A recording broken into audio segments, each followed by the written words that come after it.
Well, good morning, everyone. That was the very definition of the sound of one hand clapping coming from the fifth row from the front there. It's nice to be greeted in a tepid fashion in the Sydney Opera House.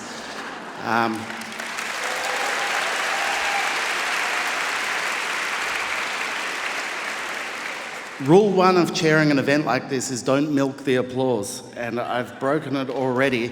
Welcome to this Festival of Dangerous Ideas event, Break a Rule a Day with Lionel Shriver. My name is Michael Williams. I'm the director of the Wheeler Centre in Melbourne and the host of Blueprint for Living on ABC Radio National. The thing about rules and the breaking of them is that the question we have to ask ourselves first is whose rules are they and what foundation were they built on? And here in Australia, our rules, our laws, our government are built on invasion and on dispossession. I'd like to acknowledge we're on the lands of the Gadigal people and of the Eora Nation and pay my respects to their elders, past and present, and the elders of other communities who might be here today. Paying respect, acknowledging the traditional owners, there should be more to it than that. That might be a dangerous idea for another day. But I think what we need to make sure we do is think about the rules that are built on that, and we owe it to ourselves to be kind of curious about whether it works, whether this event, this festival, this city is built on something of meaning. The moral and legal implications of invasion remain unresolved to this day, and I think we owe it to that acknowledgement of country to genuinely show respect, to ask questions of it and break some rules from time to time.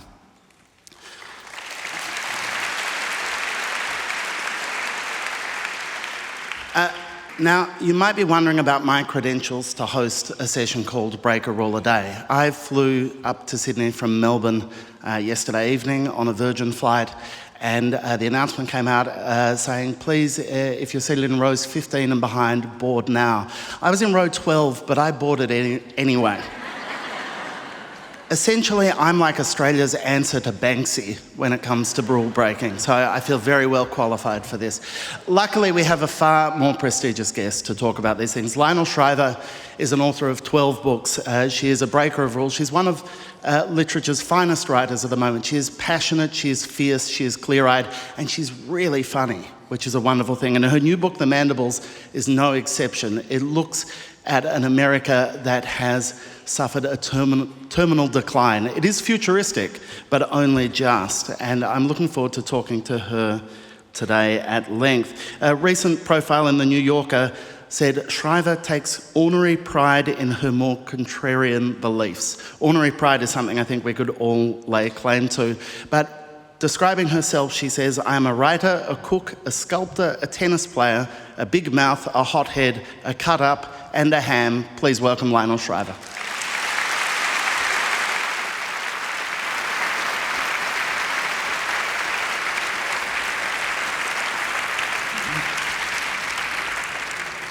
I'm quite taken with the way you describe yourself. Why a ham? I guess we'll see. Ah, yes, good, ham it up. We're looking for extra hammy. Are you a rule breaker as well as all those things? Devotedly. Well, I haven't found the rule to break today, so we're going to have to do something really wild. Yeah, no, we'll work on that. Most of them are occupational health and safety, so they're the sensible kind of rule. I mean, that's the problem with the concept of rule breaking for rule breaking's sake, isn't it? Surely some rules are sensible. Well, I'm not necessarily advocating breaking rules capriciously, just for the sake of it, though I think it's good for your soul. I mean, there's something about jaywalking that's very satisfying.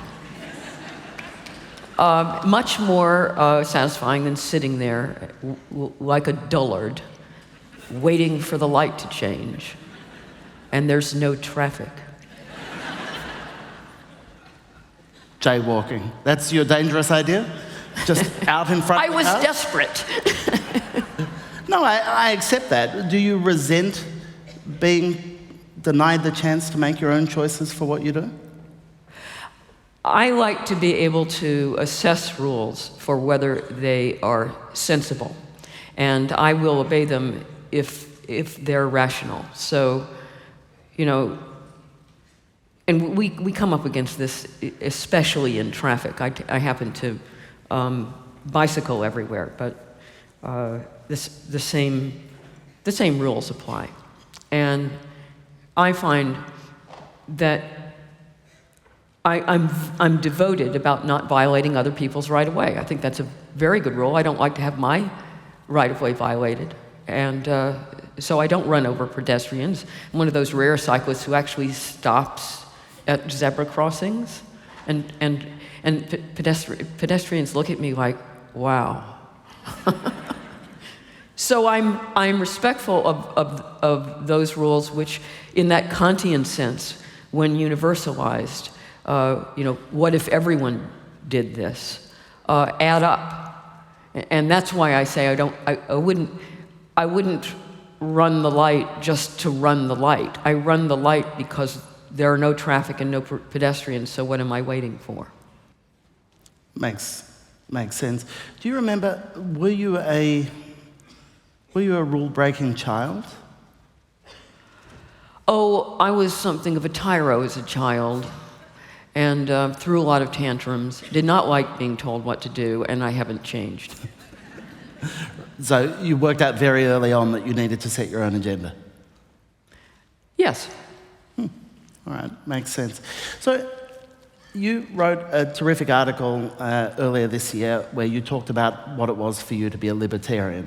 It was called I'm Not a Kook, and you made an impassioned distinction between the libertarian being dismissed as a kook and what you saw as the kind of fundamental values of it. And there's a great quote in there. You quote David Boaz and his The Libertarian Mind, saying, "You learn the essence of libertarianism in kindergarten. Don't hit other people, don't take their stuff, and keep your promises." Are they good rules to live by? I think they're excellent rules to live by. And I think libertarianism has been given a terrible name. We are regarded as goofy. But, there's nothing about being libertarian that means that you have to go back to the gold standard. There isn't. And there's nothing about being libertarian that means that you sit around all day reading Ayn Rand novels. Thank God. You should read mine instead. Actually, the principles of libertarianism are naturally American, and that's why it's so perverse that the creed has got such a bad rep in my country. The essential idea that a free country is a place where you can do whatever you want as long as you don't hurt other people, I think that's a terrific, not so much rule as rubric to live by. And we don't follow it in the United States anymore. And one of the things that concerns me about what has happened in countries like my own, and I think it's probably happening here, is that the whole drift of social democracy has been toward control, so that it's no longer good enough to just let people do what they want. You have to enforce virtue, however that may be conceived of in the day.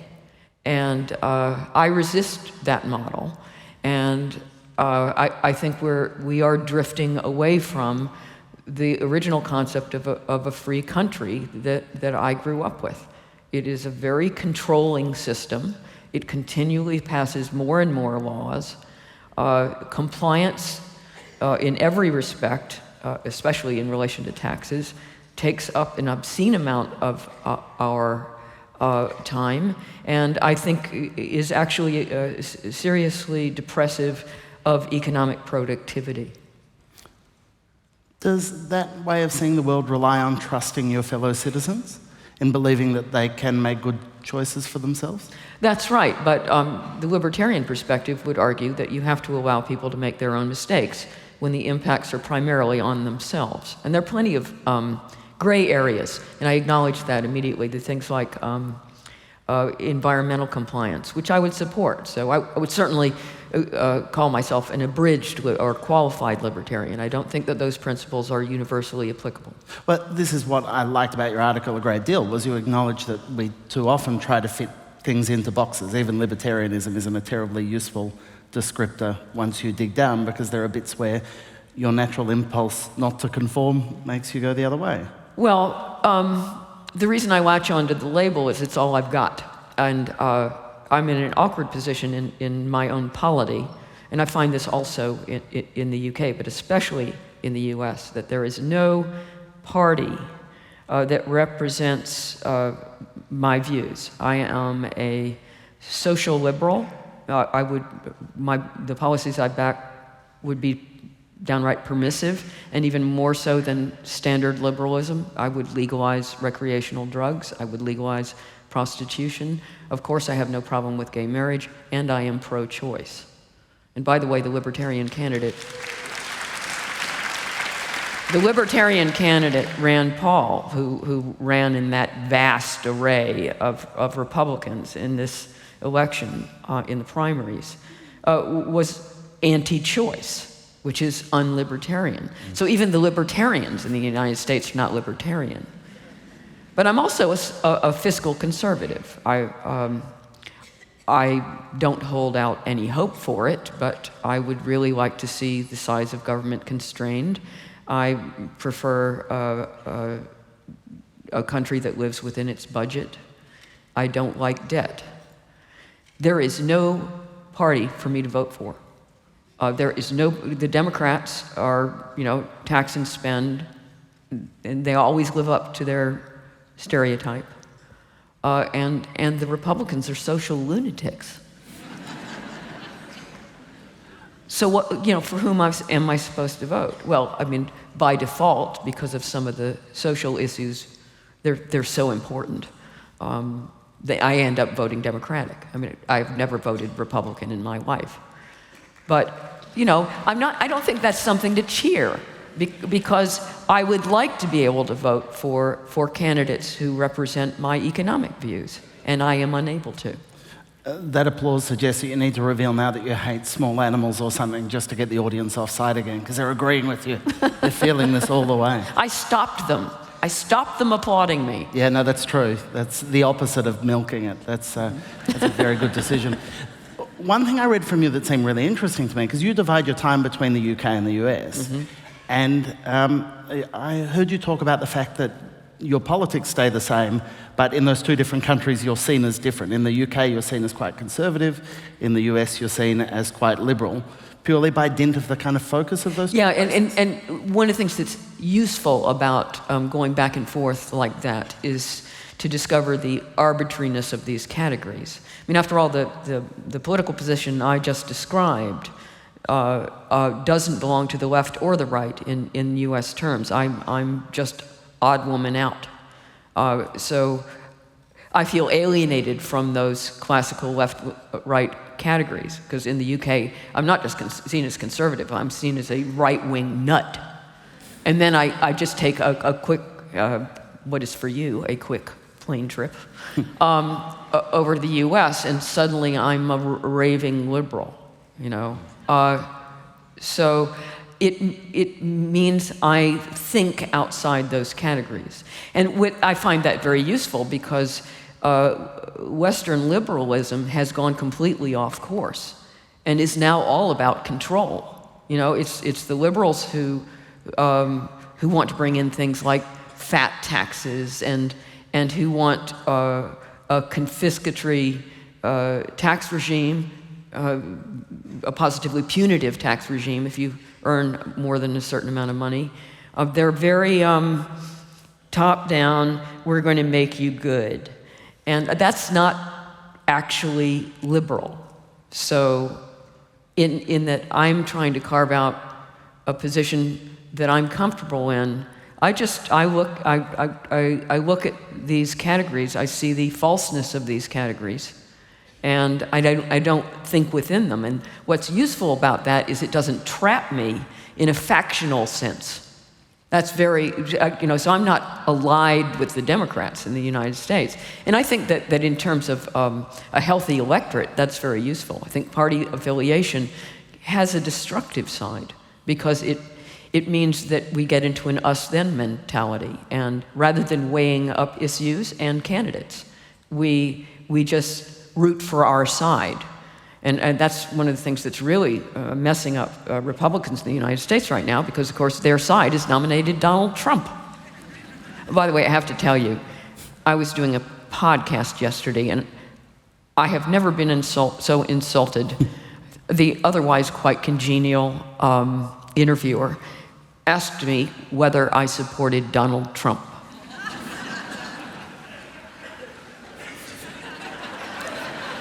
I thought, you know, there's definitely something going wrong with my PR. Someone needs to get sacked for that, definitely. I think the only answer is you run for office yourself. I mean, that's the clear, sensible third. I actually had somebody in an audience once ask if I would please run for office. Not remotely tempted? But not if you get up in front of audiences and tell them to break the law. Although, come to think of it, that's what Donald Trump has been doing. Yeah, no, it's a slightly fraught situation. Edward Snowden tweeted the other day, break classification rules for the public's benefit and you could be exiled. Do it for personal benefit and you could be president. Which I thought was an interesting idea. Are you a contrarian? I mean, does this resistance to control mean that if you sense someone's trying to make you think a particular way, talk a particular way, you go against it just because you don't want to be controlled? I just try to be an independent intellect. And I don't think I'm very successfully controlled. But I am interested in, as a novelist and as a person, in people's relationship to authority. And again, going back and forth between the UK and the US, I noticed that there's a very big difference. The UK, the British are slavishly obedient to the law, and they have a regard for the law for its own sake. So you're not supposed to do this, that, and the other thing because it's the law. And that's the end of it. There is no more discussion. And I reject that out of hand. I know too much about history, and you do too. I mean, blacks used to be considered 3/5 of a human being in the United States. That was the law. Homosexuality used to be illegal. That was the law. In Germany, Jews used to have to sew a gold star onto their jackets. That was the law. So I'm supposed to have respect for the law's sake, not on your life. So being skeptical and No, law is simply, it's what people do. It's what groups of people have created. So there's nothing sacrosanct about it. People make mistakes. I want to move off the political sphere in a second, and I particularly want to get to the mandibles, which I think teases out some of these ideas. My publisher appreciates this. I'm doing it by stealth. No one's noticed, but they're all reaching for their wallets right now, I assure you. But just before we leave the world of politics, I want to ask about Brexit, because the half of the time that you spend in the UK, that's a big moment in world politics lately, that in part is driven by people chafing against the rules that are being imposed on them. Mm-hmm. And I wanted you to talk about your views on the Brexit campaign. Well, much to the horror of absolutely everyone I know in London, I did support Brexit. And in fact, I had a couple friends who were fascinated. It was as if they'd discovered this rare zoo animal. And they wanted to keep it in a cage and poke at it. And I had a raft of, I think, good reasons. All of them do not relate to the control issue, but I resent the way the EU has come to function. And it is not a democratic organization. It imposes its will by committee. The Parliament is not able to create legislation, it simply passes it. And I've actually seen footage of what the European Parliament looks like. These people just sit there like zombies and go, yes, yes, yes, yes, on this button on their desk. So, you know, basically the EU does whatever it wants to, and then the countries under it have to submit. And it's a very micromanaging institution, so it controls everything from what you can put in your tooth whitener to the size of a vessel you can have on an electronic cigarette. And it's just absurd, the weenie stuff that this organization is controlling. And I also have a mischievous side when it comes to narrative. I want to see what happens. I think it would be an interesting experiment if the UK left the EU. I want to follow that story. And I'll tell you that my biggest concern about Brexit is not that, it's going to lead to economic implosion and World War III, but that it's just not going to happen. In fact, that was my prediction from the beginning, that even if the Leave camp won, which I did not expect, that because the referendum result is non-binding, which was under-advertised at the time, they will organize a relationship to the EU which so resembles today's that they might as well not have had the referendum. And that will make a farce of the whole thing. And that's actually what I expect. Does a farce make for a satisfying narrative conclusion, at least? Well, I love being right. Yeah, that matters more than the story. Obviously. Yeah. Doesn't that impulse to want to see the story play out then lead to President Trump? I mean, isn't your misguided podcast interviewer yesterday latching on to something there, which is if mischievousness is the goal? Let's put it this way. There are some books I put down, right? I don't want to read that one. Is that because I know you describe yourself as a patriot? And I think that's interesting for someone with an anti-authoritarian, I was going to say streak, but someone who is so anti-authoritarian, what does it mean for you to be a patriot? I think it's as simple as wishing my own country well. I wish your country well also. But I feel some investment in what happens to the United States. One of the things that disturbed me about one of the outlier reviews of the Mandibles is that I was described as having depicted the decline of my own country gleefully. Now, it's true that it's a playful book, and I tried to make it entertaining and sometimes funny, but it is certainly not celebrating the prospect of the downfall of my own country. And I was interested how insulting I found that. Not only is it not celebrated, you actually actively have, right at the start, when I hear you say that, the characters are watching the news break. And one of the things, I think it's Willing that spots it, is the expression on the newscaster's face that they're thrilled that this is a good story, but you can see in their face the knowledge it's going to end badly. And They're torn between wanting the news and reflecting on what it means. I mean, it does seem to me to be a misreading to think there's anything gleeful in this book. Yes, and it's certainly not. I mean, it's quite mournful in tone as things gradually fall apart. It's about the collapse of the dollar and the consequences of that. So, and it saddens me. I mean, I think the United States is an interesting social experiment, even more interesting than the UK leaving the EU.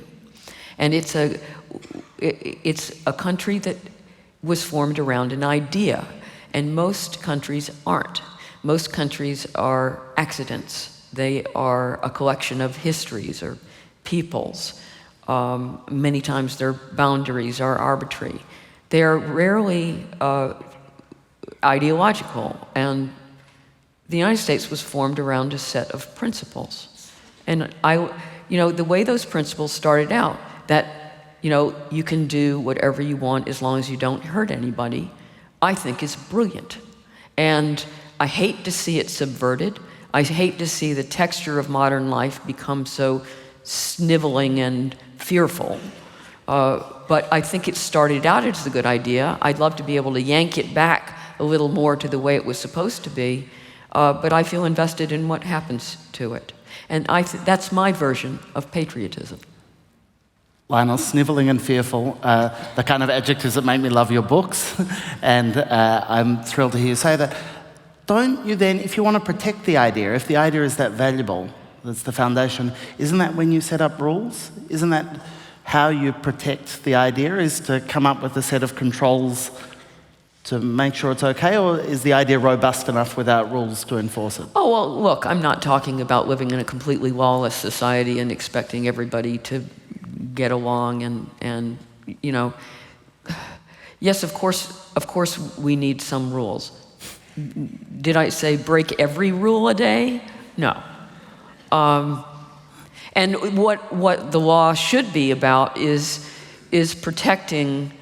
I said the rubric is as long as you don't do what you like, as long as you don't hurt other people. Well, there are plenty of things that people do that do hurt other people, and that's what the law is for. I mean, now, let me take a stupid little example, especially since my husband was once a heavy smoker, and I was having 1 or 2 roll-ups a day just as a kind of flirtation. I thought it was important for me not to be complicitous in his behavior that was not good for his health. And I knew he would theoretically like to give up smoking. So I converted to electronic cigarettes, and my husband's very suggestible. So about 2 weeks later, he did the same thing. And he's been smoking them ever since, so I feel invested in this issue. Now, the laws against smoking in public places, smoking cigarettes, I think are sound because there is plenty of medical evidence that secondhand smoke is bad for you. So that it goes right along with this notion of you don't do something that actually hurts other people, and laws against smoking in bars and on airplanes are perfectly valid, although I draw the line at the laws against smoking in public parks and beaches, which is absurd, okay?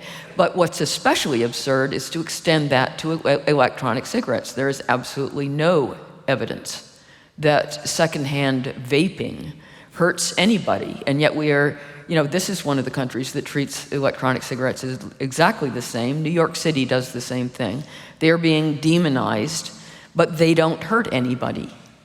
But we are so accustomed to just, we'll ban that. We'll ban that. We've gone ban happy. That nobody questions, well, why are you impinging on these people's rights to use their electronic cigarettes when there is no solid, not a whiff of evidence that it's injurious to public health. And to test the break a rule a day theory, there's an electronic cigarette under each of your seats. If you could take it out now, no, that would have been good. We should have organised that. We didn't get onto it. So then, where does morality come in? Because part of the story of the mandibles is about the story of how to cope when everything collapses, when survival becomes almost more important than anything else, and choices have to be made, and your characters each have points where they have to kind of consider their own moral code. Well, one of the things that I'm documenting in the mandibles is the way we have kind of circles of loyalty, and when everything is hunky-dory, and we're living within the context of a rough social order, then that circle of loyalty can be quite expansive. It can even extend to the whole country, or for that matter, you can say, I care about humanity. My loyalty is to my entire species, and it's all very noble. But you can only do that when, in a Darwinian sense, you are safe. And when you're dealing with the gradual decline of social order, the circle of loyalty gets smaller. First, it may shrink to your country, but gradually it shrinks to maybe your city or your neighborhood or you and your neighbors or your family. And of course you put people in super Darwinian, like they're about to die, then they have sometimes to choose between their family. But I'm interested in this closing of the circle, and the point, little by little, you let people go. If you've only got so much food, you don't share it with anyone but your family at a certain point. And there's something horrible about that, the shrinking of that circle of loyalty, but also inexorable. It's worth noting the Mandibles is the story of a family. It covers 4 generations. And they go from the expectation of wealth and prosperity to nothing in a heartbeat. And the kind of, I think you've used the phrase and I really liked it, stealth protagonist of the book is from the youngest generation. And his name's Willing, and there's a scene where he has to make a decision for his family that, for me, so much of the book hinges on. Can you talk about that a bit? You mean Or do you think that's positive? with the little boy? Yeah, when he's still, yeah. Yeah. I'll let you. I guess actually it's quite germane to what I was saying.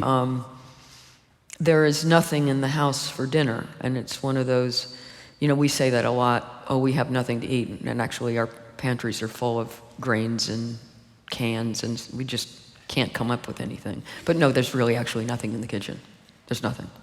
So my protagonist goes out, and this is where you see him cross a moral line, and you know that there's no going back.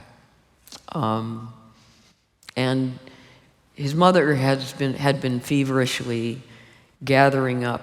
You know how we keep jars of stray coins, and because inflation has been rampant, the coins are so worthless that in order for her to buy anything, she has to marshal the entire jar. So she's been stacking up, trying to figure out whether, she can put together enough to get something for dinner. And her son, who's the hero of our story, is furious with her. The exercise is so demeaning, and splays her little stacks and says, screw this. And instead takes a sock from a dresser and fills it with several fistfuls of change, knots it, and takes it outside. And he uses it as a weapon, this sock full of heavy change, and threatens a little boy into giving him the sack of groceries, which is obviously for the little boy's family's dinner. And Willing has hitherto been a peaceable character, but he suddenly becomes a bit of a thug, a bully, and out of necessity. And that's what that more Darwinian situation does to you. And again, it has that mournful quality that there is a lost innocence, and although there's the kicker on that chapter is that Willing hadn't imagined that the money on his mother's dresser would be able to purchase anything near dinner, and look, it just had. It's a horrible moment in the book because you're so invested in Willing. But it also comes after many pages of characters regretting doing the right thing before everything went to shit. That idea that, okay, we're going to be responsible, we're going to save, we're going to put money away, we're going to worry about our pension and our superannuation and suddenly, after total collapse, the people who did that have nothing to show for it. There's a kind of... Yes, it's a novel about the betrayal of your government, and a government that betrays people who have indeed been following the rules the whole time. And of course, there's also a line in there that says that books set in the future are always about what people are afraid of in the present, and this is no exception. So that I am talking about what's happening right now economically. I mean, in our zero interest environment, I think we are punishing people who have followed the rules, who've done what they were told to. They're supposed to save for the future and save for their retirement. And suddenly retirement accounts, unless they're put at risk in investments that who knows what's going to happen, are not making any money whatsoever. And instead we're rewarding debtors and trying to get people to borrow still more money. And the Presbyterian in me rejects that. Now don't get that wrong. I'm not a practicing Presbyterian, but I do have that background, and it has a little residue. A little. Why is it that the government control of the economic sphere, ultimately in this book, that's the greatest betrayal of government here, the loss of people's financial freedom? Explain to me how, for you, economics became so front and centre in the writing of this book. Was it the engine at the start, or was it something that came to you as you were working through it? Well, I am very interested in the proposition that if you are not free economically, you are not free. And I guess part of this is autobiographical. I lived most of my life on extremely little money, and I'm not asking for sympathy. Just money. Buy a copy of The Mandibles at the bookshop after the event. And ultimately, I had my frustrations with being able to find an audience for my novels, but honestly, otherwise, I was perfectly happy. And making a little more money has been one of the worst things to ever happen to me.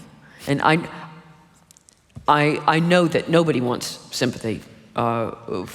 Nobody's going to grant sympathy for someone who is whining about making too much money. But the experience of suddenly kind of being on the radar, tax-wise, has been a nightmare. And by the way, all this stuff about the super rich and tax evasion and all these terrible rich people who are getting away with murder. Well, I read articles about that all the time because I want to know how they do it. Americans have to report their worldwide income, everything, regardless of where they live. So if you're obeying the law, you're not getting away with anything. And there have been a lot of Americans who have renounced their citizenship precisely because of this, because the reporting requirements are so onerous, and yet you're not even getting in on the so-called advantages of whatever you're paying your taxes for. And meantime, I also have to file taxes in the UK. They have completely different tax years. Did you know that? The UK tax year is April 5th to April 4th or something. It's just absurd. And it's oppressive. And the amount of time it takes, I resent. So one of the, I'm outside the country, so I will admit that sometimes I estimate my stationery expenses.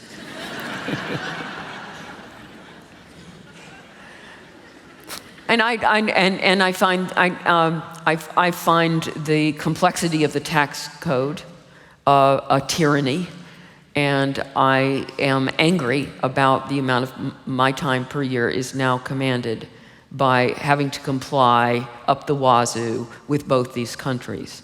So the second part of this book is set in 2047, and I'm exploring the ultimate in fiscal tyranny. Now, this part of the book has been misdescribed by some reviewers as the United States becoming a police state. But it isn't precisely a police state, but only in one respect, in relation to your finances. Everyone is required, in the same way that they used to be required to get a social security number, to get a chip in the back of their neck. And it's lodged right up against your spinal column so that in case you try to have a surgeon dig it out, you'll become a paraplegic. And by the way, this technology is basically available today. It's similar to the kind of chip that you have put in a dog or on a bicycle. But this one is for the monitoring of all of your money, so that when you're paid, it registers in the chip. When you no longer have to produce a card or a device to buy something. You just walk through checkout, and it's deducted from your neck. But the key to the chip thing, the whole purpose of it, which is, and the government has sold it to the public as the ultimate in financial convenience, is that absolutely everything you do financially is reported to the tax authorities. So they know everything you buy and everything you earn. And they can extract taxes at source, and even if you make absolutely nothing at this stage of the game, they are extracting 77 cents for every dollar. It goes immediately to the tax authorities. And so, you know, as my protagonist observes, you know, it's not that they're trying to control your thoughts or anything. They don't care what you think. They just want your money. So I'm exploring, you know, if you live in a country which completely controls your finances, are you free? And obviously, I'm arguing no. In a few minutes, you get a chance to ask questions of Lionel yourself. There's a microphone over here and one over there, and the same upstairs. If you make your way to it now, I'm going to ask one more question, and then I'm looking to you to see if you have the courage to ask something. I should say, and this is just a tip, that grandstanding or going off topic isn't breaking a rule, it's just being tedious. So don't feel you've got an invitation to do either of those things. We'd love to hear from you. That sounded so insincere, I feel terrible. Not the mean bit, that sounded very sincere.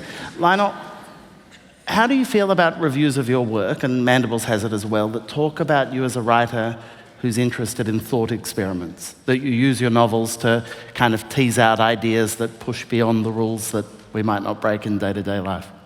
Well, I guess most novels are really thought experiments. They're trying to work out something that didn't usually actually happen. And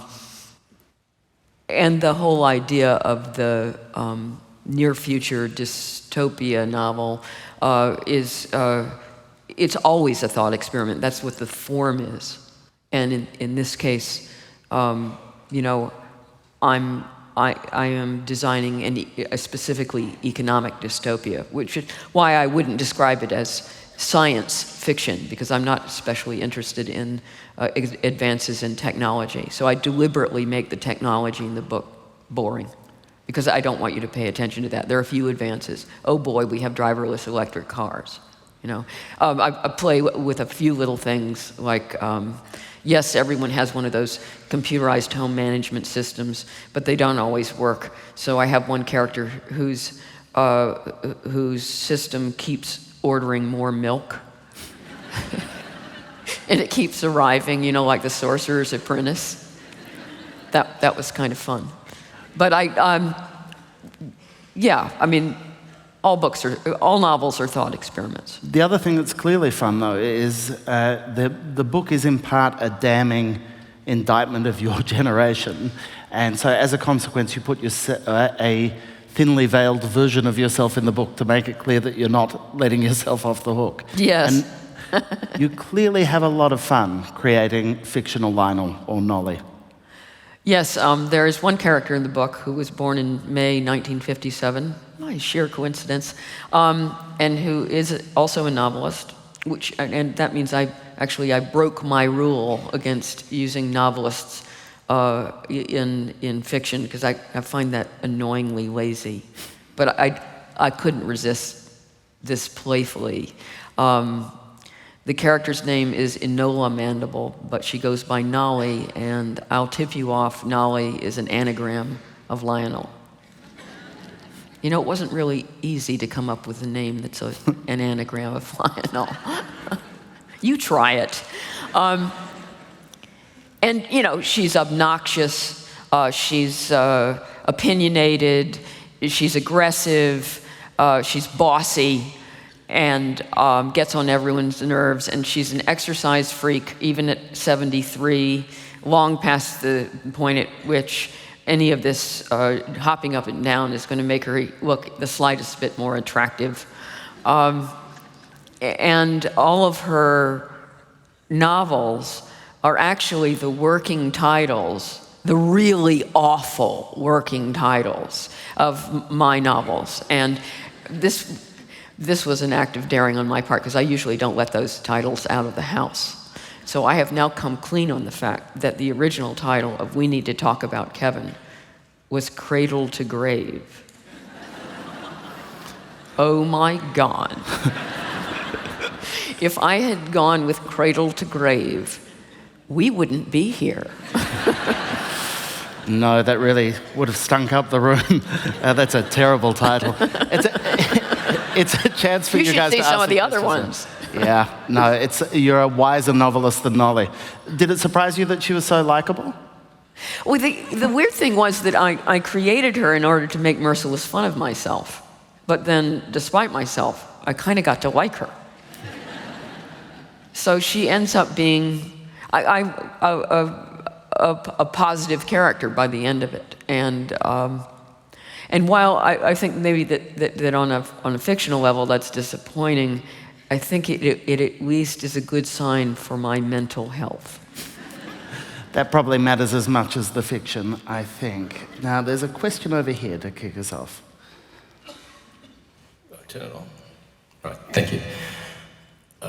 I saw a YouTube video the other day. I think the fellow's name was Kevin Shores, called Artificial Intelligence and Robotics, the New Renaissance, and saw in the news that Microsoft, Google, Facebook, and I think one other are setting up an ethics committee on artificial intelligence and robotics because they're worried the government might do it for them.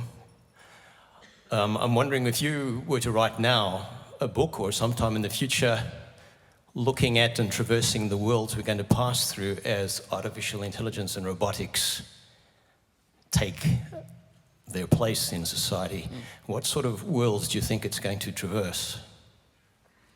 I could go two different directions, optimistic and pessimistic with that one, and I think nobody is too certain where we're going to go. Obviously, the big concern with robotics becoming too successful is that we displace so many workers that we no longer have a functional economy. I say that because, okay, if nobody has a job, how are they going to buy the products that the robots make? It doesn't make any sense. On the other hand, you have to have a historical perspective, and we've been here before. We've been here multiple times before. Obviously, during the Industrial Revolution, everybody thought that machines were going to put people out of business, and nobody would have a job anymore. And that's why the Luddites went around breaking up machinery. And it turns out that it simply freed up people to do more interesting things than physical manufacture of objects. And so, that's the more optimistic interpretation. I'm not quite sure what the robots are going to free us up to do, however. I don't know whether, how much is there to do? Are we all going to go bungee jumping? More tennis. Yeah, what I'm going to do is I'm going to be on the tennis court. But I am hopeful that the advances in robotics will not be as catastrophic as we fear, because we went through this also with computers, and the computers were also supposed to put everyone out of a job also, and they have put some people out of a job, and they have had to be retrained, and there are some people who get left behind, and creative destruction is still destruction, and still creates casualties. So every time we revolutionize the way we do things, people get hurt and people get left behind. And I think that is deserving of concern.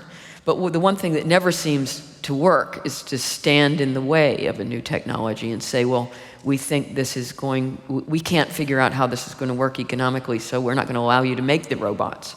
And I think that's a non-starter. We're going to go up to that corner there, number 3. Okay, that's okay.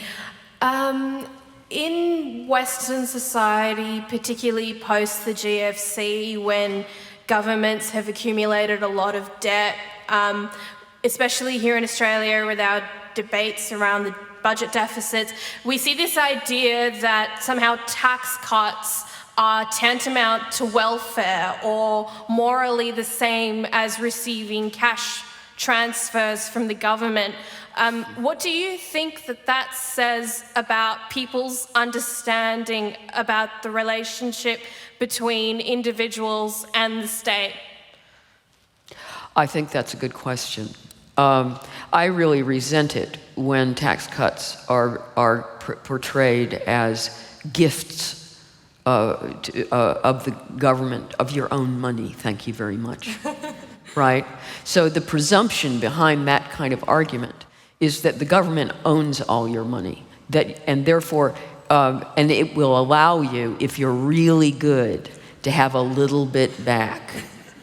And one of the things that's weird to me about that way of thinking is that I was born in the late 50s, and when I was growing up in the United States, it was still during the Cold War, and we were raised on a lot of rhetoric about how terrible it was in places like the Soviet Union, because everyone worked for the state, and no one was allowed any private property, and only if you were really lucky were you allowed your own tiny little garden, and had to have a little bit of money that is actually yours, and what an awful life that was, and how it destroyed everyone's motivation to work. That was the rhetoric that I grew up with. And then I look what's happening with Western social democracy and the kind of that kind of thinking, and I think, well, what's the difference? You know, I was told that this was supposed to be so terrible, and that it disabled people's will to achieve, which ultimately it did. I mean, I'm honest about the fact that I don't enjoy making money, and when I tally up at the end of the year when I'm doing my taxes and discover, oh, this was a really bad year, I am happy. It makes me festive, because the less money I make, the less I'm their creature, right? And when I make nothing, I am free. So I think this whole model is really turning everything on its head. I don't want to work for government. I don't want to regard myself as working for government. And I guess I bought it when I was a kid.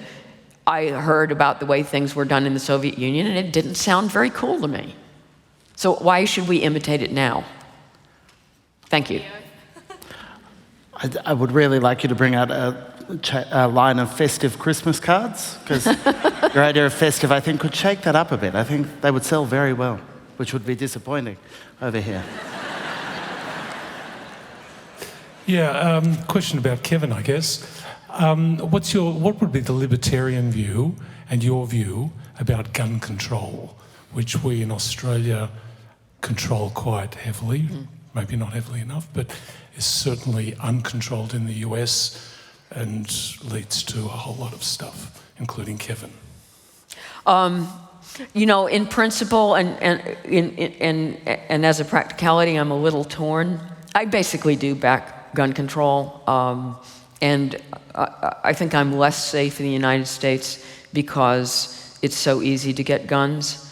But I have a confession to make, that in writing The Mandibles,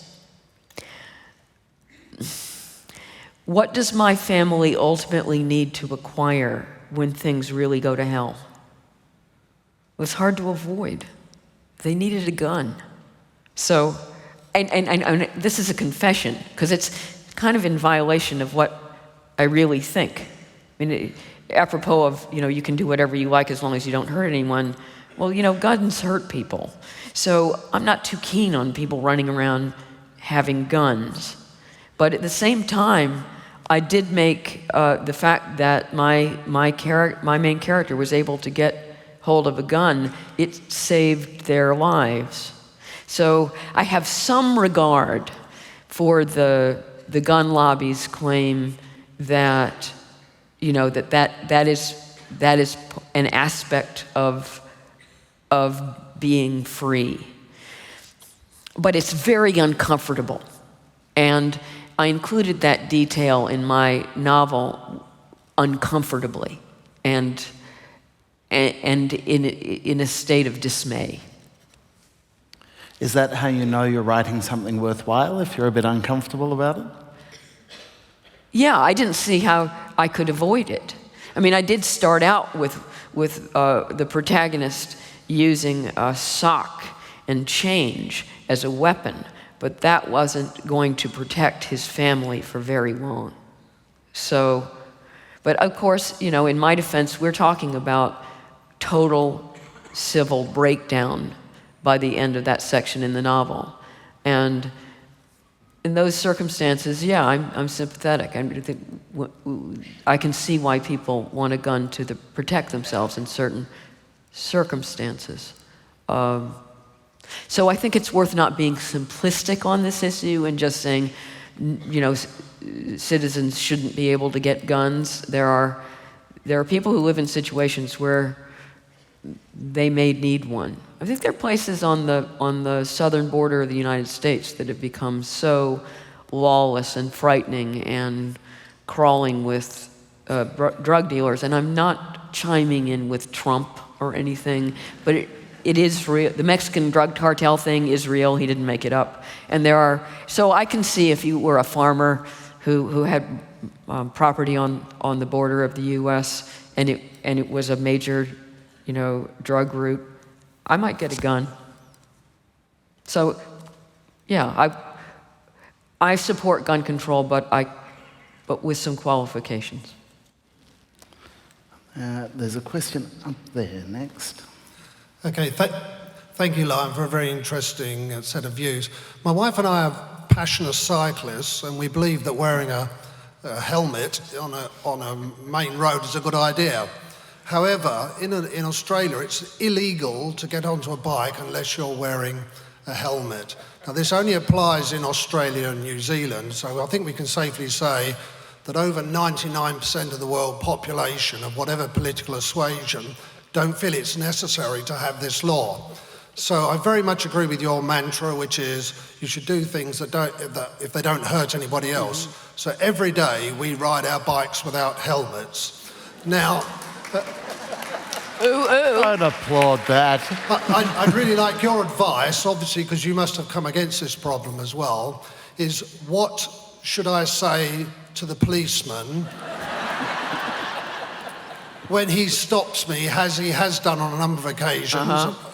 How should I deal with that situation? With the greatest respect. Finally, we get to the important topics, though. We've been just... I do think that helmet laws and seatbelt laws are an interesting gray area. It probably is in your interest to wear a helmet. The research has conflicted. There are some research that says it doesn't make that much difference, but I don't want to land on... I wear a helmet, and I don't need a law to tell me to wear a helmet. I wear a seatbelt fanatically. So if there's a law passed that says I have to wear a bike helmet and I have to wear a seatbelt, it doesn't affect me. And so in a rather lazy, complacent way, I have no problem with these laws because I have no problem with compliance with them. I mean, in principle, I can see why it should be your right to not wear a helmet. So I would prefer, maybe a campaign an ad campaign that encourages you to wear a helmet more than I would say it has, it's a law. These encounters with the cops, basically, at a certain point, you have to let your wild anti-authoritarianism go by the wayside out of self-preservation. So what you say is, "What can I do for you, officer?" I recommend toadying and shit-eating. "Yes, officer. I left my helmet at home. I'm so sorry. I was in a hurry. I will remember to put it on next time." Sound good? Thank you very much. I don't want to get you into trouble. Who would have thought the author of We Need to Talk About Kevin would advocate toadying and shit-eating in the face of authority? That's my kind of anti-authority all the way. One over here. How do you reconcile your dislike for taxes with the fact that a lot of those taxes are used to create a social safety net, which is really a means of extending that circle of loyalty that you mentioned? I mean, my general feeling about taxes is that I have no problem with them conceptually if what they are about is all of us contributing something in order to support the needs that we all have that we can't fulfill individually. And, why would I have a problem with that? The trouble is that that's not what they've become. I mean, I think that we have a healthier polity if everyone contributes something. Yet, I don't know very much about what's going on here, but I know in both the UK and the US, about half the country doesn't pay any income tax anymore. And so it's no longer a contributory system. It's all about redistribution. And it creates resentment on both sides. The people who are actually paying for everything obviously resent the fact that they pay for everything, and the other half of the population, who are mostly recipients of government largesse, resent the fact that they're not getting more and believe that the people who are wealthy are having all the fun, So it's a kind of ugly polarization, and I much prefer a system where everyone contributes something, is therefore has a vested interest in how that money is spent, and it's not just taking from one group of people and giving to the other.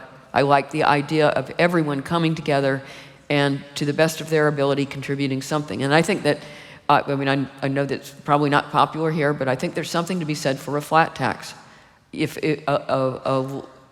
The best thing about a flat tax is you get rid of that polarity, and also if it's set at a reasonable level, then you don't get that kind of elaborate tax evasion. It's when you take 50 to 60% or even more in some countries of someone's income, you overly motivate them to get around the law. Whereas Estonia, I went to the Estonian Literary Festival a couple of years ago, and one of the most interesting things about that country is they have a flat tax. It's set at 21%, and everybody pays it. And there's very little tax evasion. It's actually quite a prosperous country, fun place. Go there. Great architecture. And I think there's something sound about it. Now, okay, you can play with that model a little bit and maybe have a somewhat progressive flat tax, but the more you do that, the more you're going to encourage the kind of tax evasion we've got now. I like in principle the idea of let's all get together, pool a set percentage of our resources, and cover our healthcare costs, cover our roads, and to the degree that we need to, our defense. So, am I saying that we shouldn't have taxes? No, I'm just saying I don't like the way it's done now, and I want to see it vastly simplified and stop wasting everybody's time. Can I pick up on your mention of healthcare?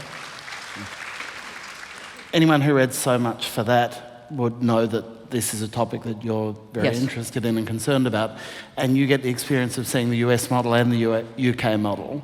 I understand you're largely a fan of the NHS in the UK? Yes. Yeah.